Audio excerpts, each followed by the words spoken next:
Okay, let's start. Today's topic is organ of the state. Organs of the states are legislature, executive, and judiciary. And I am Simba Shehzad. तो start करते हैं legislature से। Introduction and definition क्या है legislature की देख लेते हैं। मैंने आपको 2-3 लेक्चर्स में पहले भी बताया कि स्टेट के 3 ऑर्गन्स होते हैं, ठीक है, जिनमें से सबसे ज्यादा अहम ऑर्गन या जिसका सबसे पहले काम आता है वो लेजिस्लेचर का, ठीक है, लेजिस्लेचर का काम है, लेजिस्लेचर ऑर्गन है। स्टेट का मैंने बताया था कि काम क्या है, लॉ बनाना, फिर लॉ को इम्प्लीमेंट करना और देखना कि लॉ को इम्प्लीमेंट किया जा रहा है या नहीं और उसके मुताबिक लोग अपनी लाइफ को स्पेंड करेंगे, ठीक है। तो सबसे पहला काम क्या है, लॉ बनाना, जो लेजिस्लेचर का काम है, प्राइमरी इंपॉर्टेंस है, ठीक है। लेजिस्लेचर लॉज बनाती है, ठीक है। लेजिस्लेचर का वर्ड जो है कहाँ से निकला है, ये 2 वर्ड्स है, लेग और लेजर, लेग और लेजर, ठीक है। लेग का मतलब होता है लॉ और लेजर का मतलब होता है प्लेस। तो आप ये कह सकते हो कि ऐसी जगह जहां पे कानून बनाए जाते हैं उसको लेजिस्लेचर कहते हैं, ठीक है। तो हम इसके लिए एक पार्लियामेंट का वर्ड भी यूज करते हैं लेजिस्लेचर के लिए। नॉर्मली क्या होता है कि ये वर्ड फ्रेंच वर्ड है पार्ले, उससे निकला है, जिसका मतलब होता है बात करना, बहस मुबाहिसे करना या डेलिब्रेशंस करना, ठीक है। फिर क्या है, लेजिस्लेचर के हवाले से डेफिनेशन हमारे पास है, legislature is an agency which has the responsibility to formulate the will of the state, ठीक है। स्टेट क्या चाहती है, आपको याद है जनरल विल का कंसेप्ट था रूसो का, ठीक है। जो अवाम चाहती है, उनकी जो विल है उसको फॉर्मुलेट करना, उसको एज अ स्टैंडर्ड सेट कर देना, ये लेजिस्लेचर का काम है, ठीक है। Vest it with legal authority and force. अब ये लेजिस्लेचर को लीगली दी गई है, कानूनी तौर पे लेजिस्लेचर का काम है ये कानून बनाना, ठीक है। It is the assembly of the elected representatives of the people and represents national public opinion and power of the people. अब देखिए लेजिस्लेचर में कौन लोग बैठते हैं, हमारे इलेक्टेड रिप्रेजेंटेटिव्स, ठीक है। तो वो पब्लिक ओपिनियन को रिप्रेजेंट करते हैं, लोग उन्हें इसलिए तो लेकर आते हैं कि वो उनके मसले हल करेंगे, वो जो चाहते हैं वो करेंगे, ठीक है। पावर ऑफ द पीपल और पब्लिक ओपिनियन को रिप्रेजेंट कर रहे हैं, नेशनल पब्लिक ओपिनियन को, ठीक है। लेजिस्लेचर, लेजिस्लेचर के फंक्शंस क्या है, ये मैंने सिर्फ और सिर्फ हेडिंग्स लिखी है, ये आपने, मैं आपको डिटेल में बताती जाती हूँ, आपने सुनते जाना बस, ठीक है। लिखना आपने पूरा पूरा हेडिंग्स के साथ और नीचे उसकी डिस्क्रिप्शन भी। सबसे पहले क्या है, लॉ मेकिंग फंक्शन है। अब देखें, लॉ जो है वो लेजिस्लेचर बनाता है। एंशियंट टाइम्स में लॉ क्या थे, कस्टम्स थी, ट्रेडिशंस थी या रिलीजियस स्क्रिप्चर्स थी, ठीक है, या अगर कोई किंग कोई कमांड दे देता तो वो थी। लेकिन कंटेम्प्रेरी एरा में हमारे पास क्या है, लेजिस्लेचर, जिसमें लोग बैठते हैं और वो लोग मॉडर्न नीड्स को सामने रखते हुए, इश्यूज को सामने रखते हुए लॉज बनाते हैं, ठीक है। आजकल के जो भी मसले चल रहे हैं, अगर उसके हिसाब से कोई कानून मौजूद नहीं है तो कौन बनाएगा, लेजिस्लेचर बनाएगा। तो इसको कहते हैं लेजिस्लेटिव या लॉ मेकिंग फंक्शन। दूसरा क्या है, डेलिब्रेटिव फंक्शन। अब डेलिब्रेटिव फंक्शन क्या होता है, डेलिब्रेटिव फंक्शन क्या मतलब होता है कि जैसे कोई नेशनल इंपॉर्टेंस का इशू है, पब्लिक इशू है, या प्रॉब्लम है या किसी की कोई जरूरत है, उनके हवाले से डिस्कशन करना, ठीक है, और मसले का हल निकालना, ठीक है, मसले का हल निकालना और उस चीज को फिर लोगों पर इम्प्लीमेंट करना। मसले का हल निकाल लिया तो वो इम्प्लीमेंट कर देंगे, तो जिन लोगों का इशू था वो रिजॉल्व हो गया, वो खुश हो गए। फिर नेक्स्ट क्या है, कस्टोडियन ऑफ नेशनल फाइनेंस। अब इसका क्या मतलब है, इसका ये मतलब है कि आप देखें जब भी बजट बनता है तो कौन बनाता है, पार्लियामेंट बनाती है, सेनेट बनाती है, पार्लियामेंट और सेनेट उसे अप्रूव करती है तो वो बजट इम्प्लीमेंट हो जाता है। तो कस्टोडियन नेशनल फाइनेंस वो देखते हैं कि किस इदारे को कितना कितना पैसा जाना है, किधर किधर कितना कितना पैसा लगना है। तो ये खुद बताता है कि कौन कौन सी मनी कहाँ से स्पेंड हो रही है। फिर जैसे मनी स्पेंड करने का तो बता रहे हैं, लेकिन जो है टैक्स कितना कितना किधर किधर लगना है ये भी ये लोग देखते हैं, ठीक है, और ये टैक्स लगाते भी हैं। बजट जब बनता है तो ये सारी चीजें देखी जाती है ना कि आपका पैसा कहाँ से आएगा और आपने कहाँ कहाँ लगाना है। तो कस्टोडियन ऑफ नेशनल फाइनेंस। अच्छा, फिर क्या है, कंट्रोल ओवर एग्जेक्टिव। अब बहुत सारी कंट्रीज में क्या होता है कि लेजिस्लेचर जो है ना एग्जेक्टिव को बुला लेता है, अगर वो कोई काम नहीं करे, मिनिस्टर्स काम नहीं करे या प्राइम मिनिस्टर काम नहीं करे तो उनको बुला के उनसे इन्वेस्टिगेशन इंटरोगेशन की जाती है, सही है। तो एक तरह से उनको अकाउंटेबल कौन रखता है एग्जेक्टिव्स को, लेजिस्लेचर, तो कंट्रोल ऑफ एग्जीक्यूटिव। अभी ट्रम्प का जो मसला चल रहा था, किसने बुलाया था? सेनेट और नेशनल असेंबली ने उसे बुलाया था, उससे मतलब सवाल जवाब पूछे थे। तो कंट्रोल ओवर एग्जीक्यूटिव, इनको अकाउंटेबल रखते हैं। फिर इनको इनका डर भी होता है कि अगर कहीं वोट ऑफ नो कॉन्फिडेंस आ गया या फिर इम्पीचमेंट हो गई तो हमें हमारी सीट से भी उतरना पड़ेगा। तो इन्हें लेजिस्लेचर को खुश रखना पड़ता है। मतलब आप समझ लो लेजिस्लेचर एक्चुअली में आवाम ही है। नेक्स्ट क्या है? Constituent function. कॉन्स्टिट्यूएंट फंक्शन क्या है कि कॉन्स्टिट्यूशन में अगर कोई अमेंडमेंट करनी है, ठीक है, कोई नई चीज लेकर आनी है, कोई पुरानी चीज एब्रोगेट करनी है, तो वो कौन करेगा? वो ना एग्जीक्यूटिव करेगी ना जुडिशरी करेगी, सिर्फ और सिर्फ लेजिस्लेचर कर सकती है। फाइन। तो ये कॉन्स्टिट्यूशनल फंक्शन है। अमेंडमेंट्स कर सकते हैं, उसमें अमेंडमेंट्स प्रपोज कर सकते हैं, लेकर आ सकते हैं, एब्रोगेशन कर सकते हैं किसी भी चीज की, तो नेशनल असेंबली करती है और सेनेट भी इसको अप्रूव करती है। ठीक है। फिर इलेक्टोरल फंक्शन। अब जैसे प्रेसिडेंट है हमारे, प्राइम मिनिस्टर है, स्पीकर के इलेक्शन कहाँ होते हैं? ठीक है, वो इलेक्शन लेजिस्लेचर में होते हैं। तो हमारे लेजिस्लेचर का एक फंक्शन क्या है? इलेक्टोरल फंक्शन भी है। ठीक है। फिर जुडिशियल फंक्शन। अब जुडिशियल फंक्शन क्या है? अब मैंने आपको बताया कि जैसे ये कंट्रोल करते हैं एग्जीक्यूटिव को, ठीक है, उन्हें अकाउंटेबल रखते हैं, और अगर अगर वो फेल हो जाते हैं, मतलब समझ लें कि प्रेसिडेंट है, प्राइम मिनिस्टर जिसे भी बुलाया है पार्लियामेंट ने, और वो बंदा सवाल के जवाब देने में नाकाम हो जाता है और पता लग जाता है, प्रूव हो जाता है कि वो जो है वो गिल्टी हेल्ड हुआ है इन सारी कन्विक्शंस में, तो फिर उसको सजा दी जाती है। और सजा क्या दी जाती है? उसको इम्पीच कर दिया जाता है, वोट ऑफ नो कॉन्फिडेंस लेकर आया जाता है। तो जुडिशियल फंक्शन है कि आप जो है किसी भी हायर पर्सन को हायर क्राइम्स के लिए हेल्ड अकाउंटेबल कर रहे हो, अकाउंटेबल रख रहे हो, ठीक है, और उसको पनिशमेंट भी डिक्लेयर करो, तो जुडिशियल फंक्शन है। ठीक है। नेक्स्ट क्या है? Ventilation of grievances. अब वेंटिलेशन ऑफ ग्रीवियंसेस क्या है? जैसे कोई भी इश्यूज है पब्लिक इंपॉर्टेंस के, लोगों के मसले हैं, और जैसे अब महंगाई हो रही है, तो पार्लियामेंट में बैठकर जो अपोजिशन है वो बात करती है महंगाई के ऊपर, गर्दिशी करते हैं उनके ऊपर, या जो भी मसले मसाइल चल रहे हैं, तो वो जो पब्लिक के जो मसले हैं ना, उनको पार्लियामेंट में लाकर डिस्कस किया जाता है। ठीक है। तो वेंटिलेशन ऑफ ग्रीवेंसेस है, और उनके मसलों को हल करने के ऊपर भी देख तो मतलब बात की जाती है। समटाइम्स ऐसा होता है कि एग्जीक्यूटिव उन चीजों पे नहीं देख रहे होते, मिनिस्टर्स नहीं बात कर रहे होते, लेकिन पार्लियामेंट में जब वो मुद्दा उठता है तो फिर हर कोई इस बारे में सोचता है। ठीक है। तो वेंटिलेशन ऑफ पब्लिक ग्रीवेंसेस। फिर मिसलेनियस फंक्शन है।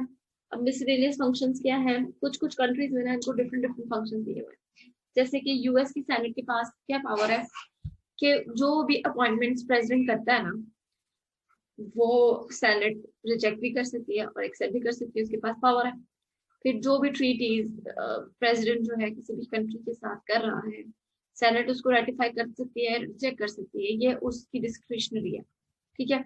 अगर वो जो है खत्म कर मतलब नहीं उसको मानती, सेनेट रेटिफाई नहीं करती, तो वो जो भी उसने ट्रीटी की थी वो कैंसिल हो जाएगी। ठीक है।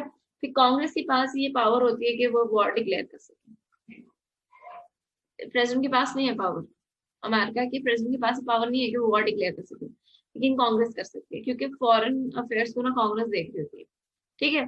तो यहाँ तक इसके फंक्शन हो गए। अच्छा, नेक्स्ट क्या है हमारे पास? लेजिस्लेचर की क्या टाइप्स है? लेजिस्लेचर दो तरह के होते हैं, मतलब कंट्रीज दो तरह के लेजिस्लेचर को कर रही है। एक लेजिस्लेचर क्या है? बाइकैमरल कहते हैं, और दूसरे को कहते हैं यूनिकैमरल। बाइकैमरल लेजिस्लेचर ये हम सब बहुत ज्यादा सुनते हैं, पाकिस्तान में बाइकैमरल लेजिस्लेचर है, इंडिया में भी, यूएस में भी, यूके में भी, ऑस्ट्रेलिया में। अब ये है क्या? इसमें दो हाउसेज होते हैं, एक अपर हाउस होता है, एक लोअर हाउस होता है, मतलब ये दो चैम्बर्स होते हैं पावर के। ठीक है। अब ये सिस्टम बहुत ज्यादा एक्सेप्टेड है बहुत बड़ी बड़ी स्टेट्स में। जो लार्ज स्टेट्स होती है ना, वो ट्राई करती है कि हमारे पास बाइकैमरल लेजिस्लेचर। ठीक है। फेडरेशन में बहुत ज्यादा एक्सेप्टेड, वाइडली एक्सेप्टेड है। इंडिया, इवन इंडिया है, ठीक है, उसके अंदर 22 स्टेट्स में, मतलब उनके 22 प्रोविंसेस में बाइकैमरल लेजिस्लेचर। हमारे पाकिस्तान में तो चार प्रोविंसेस हैं, उनके अंदर सब में यूनिकैमरल लेजिस्लेचर है। ठीक है। उनकी कौमी असेंबली होती है, सॉरी सूबाई असेंबलियां होती है। ठीक है। तो सूबाई सैनिक नहीं होती, राइट। तो यूनिकैमरल लेजिस्लेचर है हमारे सब प्रोविंसेस का, लेकिन सेंटर में बाइकैमरल लेजिस्लेचर है, सेनेट भी है और नेशनल असेंबली भी। लेकिन इंडिया में क्या है, फेडरल लेवल पे तो है ही बाइकैमरल, लेकिन प्रोविंशियल लेवल पर भी 22 प्रोविंसेस के अंदर बाइकैमरल लेजिस्लेचर, उनकी भी एक अपना हाउस है, लोअर हाउस। ठीक है। देन क्या है, यूनिकैमरल लेजिस्लेचर में एक ही हाउस होता है, यूनि का मतलब एक, बाई का मतलब दो। यूनिकैमरल लेजिस्लेचर मतलब ओनली वन हाउस। ये भी बहुत ज्यादा प्रैक्टिस पे है, बहुत सारी कंट्रीज इसको प्रैक्टिस में लेकर आ रही है। और नॉर्मली स्मॉलर स्टेट्स में या फेडरेशन सिस्टम या फेडरल सिस्टम के प्रोविंसेस में यूनिकैमरल लेजिस्लेचर प्रैक्टिस किया जाता है।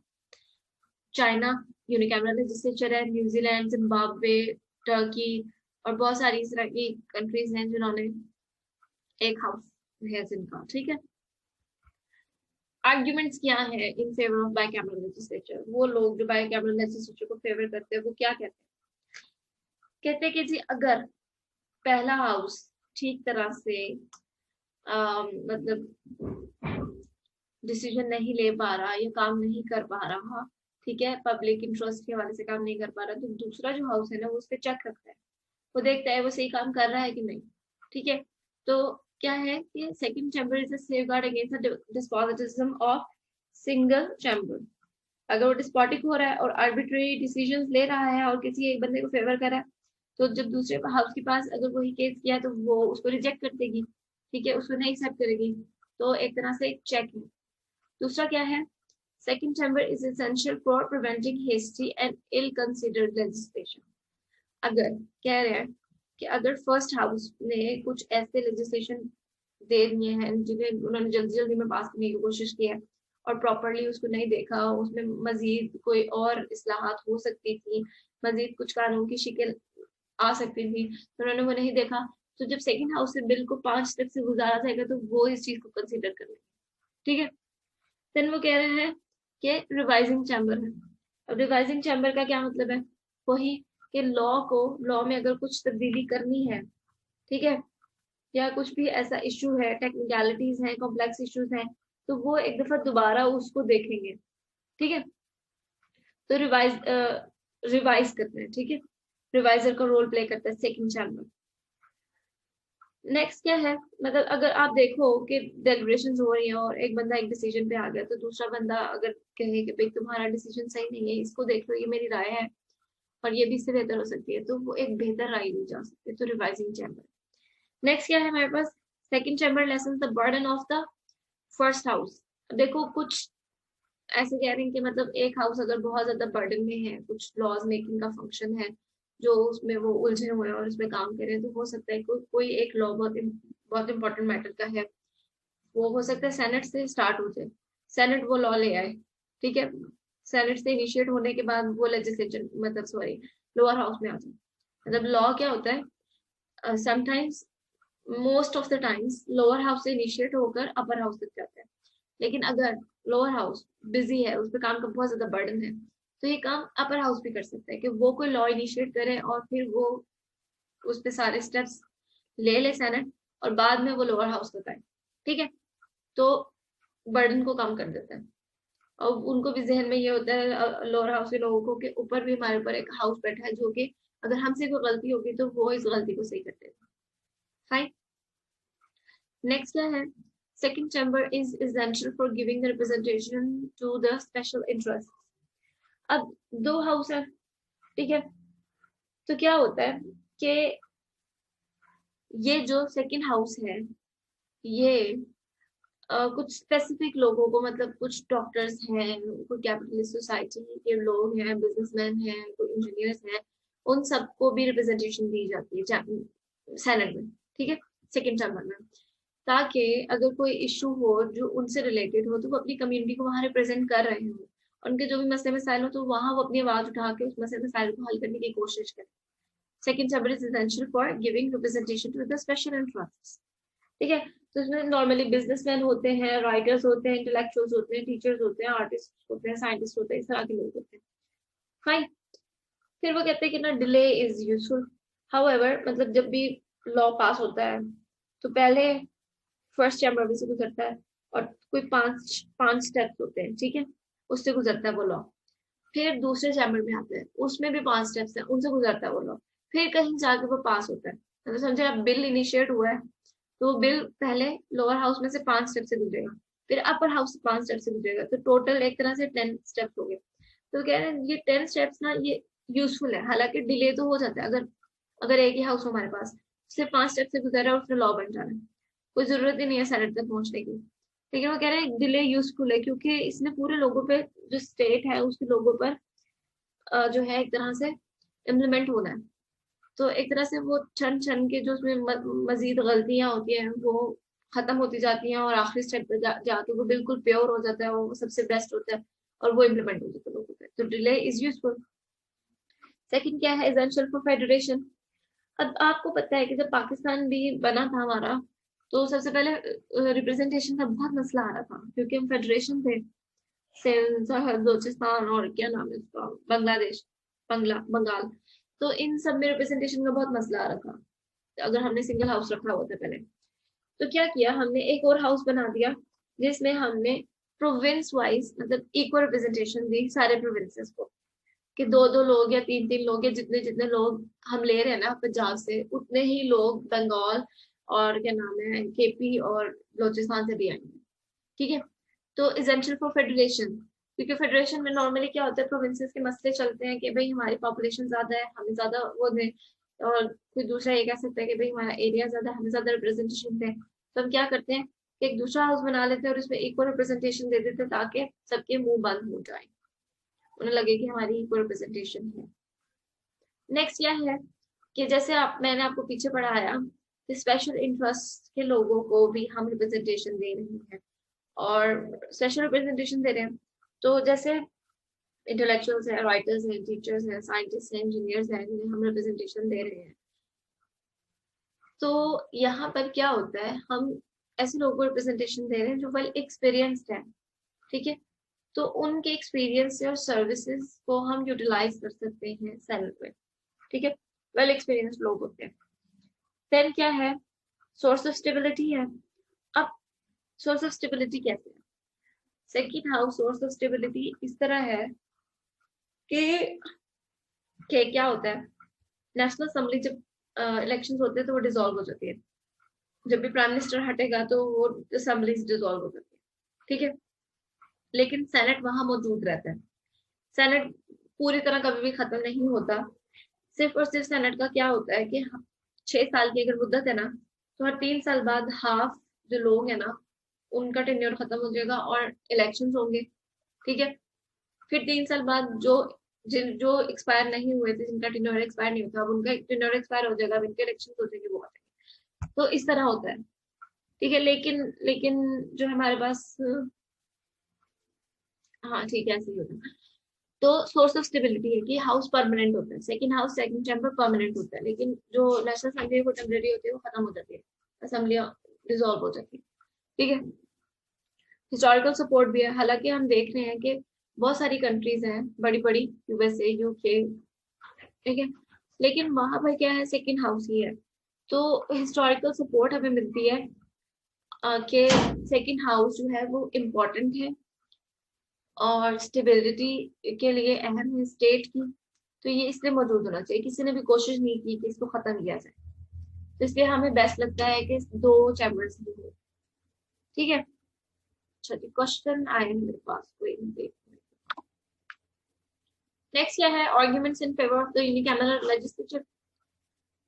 पहले वो कह रहे हैं, पहले जो हमने बातें पढ़ी वो सारे कह रहे थे बाइकैमरल लेजिस्लेचर होना चाहिए, उन्होंने बता दिया कि क्यों होना चाहिए। अब कह रहे हैं कि भाई यूनिकैमरल लेजिस्लेचर होना चाहिए, वो बता रहे हैं कि क्यों यूनिकैमरल लेजिस्लेचर होना चाहिए। पहले वो बता रहे हैं कि जी पब्लिक ओपिनियन एक है, तो एक चैम्बर से रिप्रेजेंट हो जाएगा, 2-2 चैम्बर रखने की क्या जरूरत है। मतलब पब्लिक एक है, सिंगल चैम्बर होना चाहिए, सोवरेनिटी वन है, पीपल सॉवरन है, और वो जो विल है वो थोड़ी ना अपर चैम्बर में डिवाइड हो जाएगी।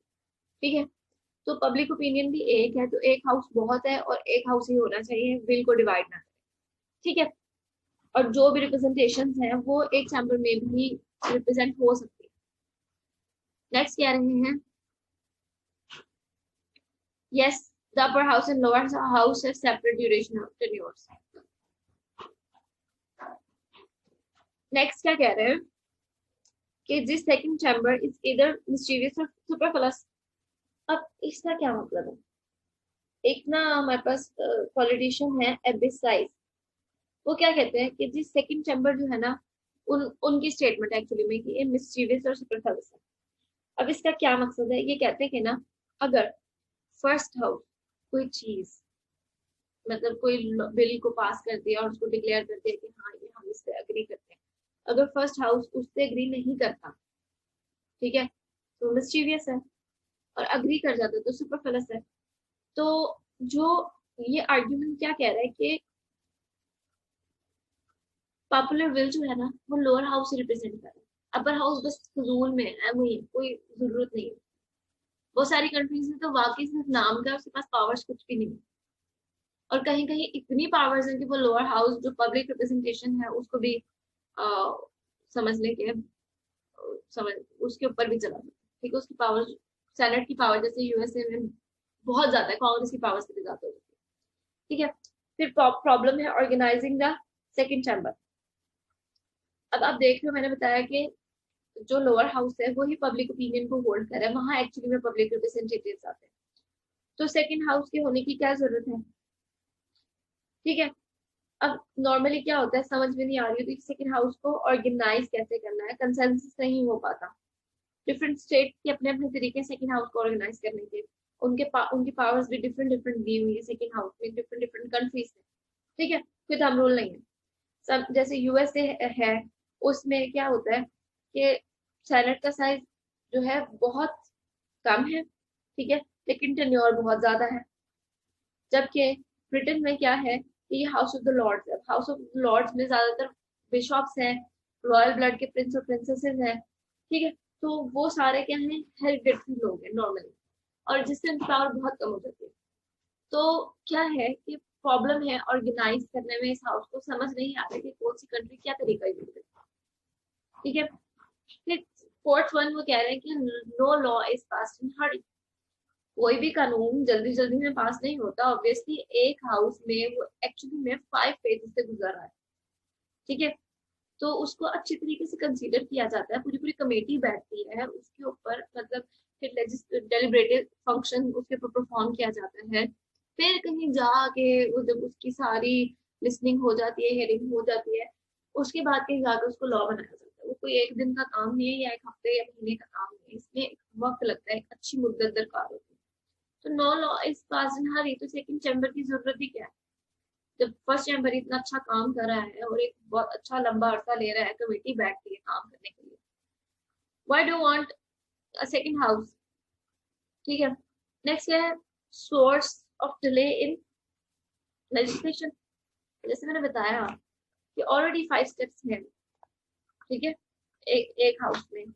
तो सेकंड हाउस जो है वो समटाइम्स क्या करता है, या तो वो बर्डन में घिरा होता है कि उस एक लॉ जो है, एक बिल जो है वो लोअर हाउस ने पास कर दिया, उस पर वो भी काम नहीं कर रहा, उसको रोक के रख दिया उसने, ठीक है। या फिर उसको काम करते हुए इतना अर्सा गुजर जाता है कि जब लॉ की जरूरत थी तो तब बना नहीं, अल्टीमेटली मतलब उस 1 साल के बाद बना या 2 साल के बाद बना, जब मुजरिम को सजा देनी थी तब वो था ही नहीं लॉ, उसके मुताबिक क्या जुडिशरी फैसला, ठीक है। तो डिले इन लेजिस्लेशन, लॉ बनाने में देर हो जाती है सेकंड हाउस की वजह से। फिर क्या कह रहे हैं, revision of the bill in the second house is necessary and useless. Again वही बात कि भाई लॉ तो इतनी अच्छी तरीके से पास हुआ है, नॉर्मली नॉर्मली क्या होता है, पॉलिटिकल पार्टीज की बेसिस पे आते हैं सेकंड चैम्बर में भी, ठीक है। क्योंकि जैसे आपने पढ़ा होगा कि प्रोविंसेस के अंदर नॉर्मली पार्टीज की गवर्नमेंट आती है, ठीक है। जैसे नॉर्मली लाहौर के अंदर, सॉरी पंजाब के अंदर कौन जीता है हमेशा, नून लीग जीती थी, तो उसकी सेनेट में भी ज्यादा रिप्रेजेंटेशन होती थी।